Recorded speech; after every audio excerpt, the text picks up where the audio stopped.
the South African Democratic Teachers Union in the Western Cape, saying it's worried about the impact of this strike. It says, the union says, while it understands the cry from the taxi industry for the reversal of what they call draconian laws, poor and working class learners should not have to feel the impact of the strike. It's calling on the Western Cape Education Department to take decisive action to close schools in affected areas. Sibongile Kwazi is the Western Cape Provincial Secretary of the South African Democratic Teachers Union. Sibongile, good afternoon to you, and thank you for your time tonight.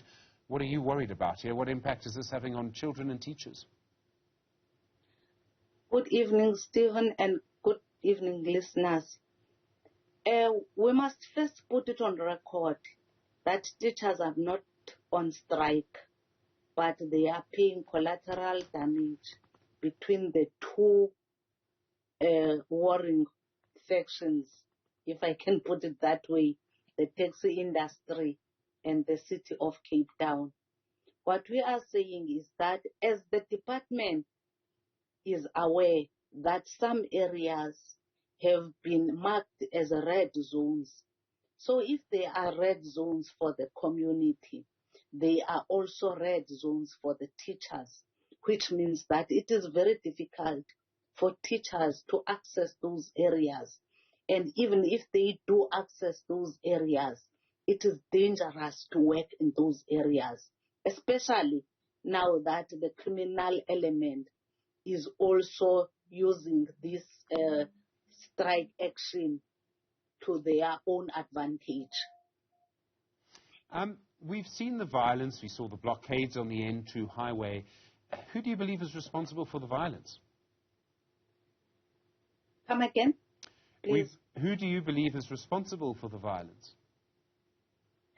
We believe that it would be the taxi drivers and the owners, but also now the criminal element, as we are saying.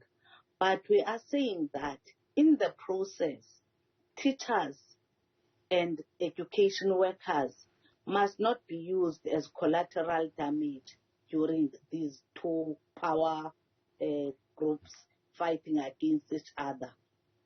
Sibongile, what do you want the two sides to do here? The taxi industry, Santaco on the one side, do you want them to go back to work? What do you want the city to do? Must they stop impounding taxis? What do you believe these two sides must do right now?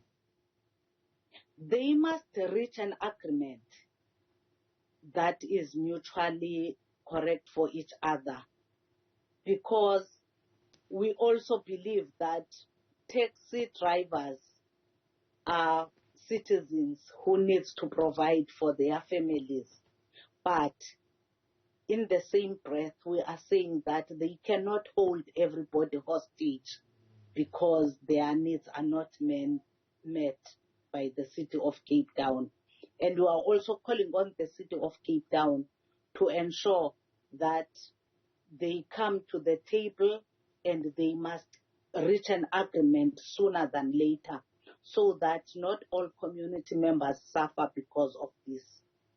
Sibongile Kwazi, thank you, Provincial Secretary of the South African Democratic Teachers Union.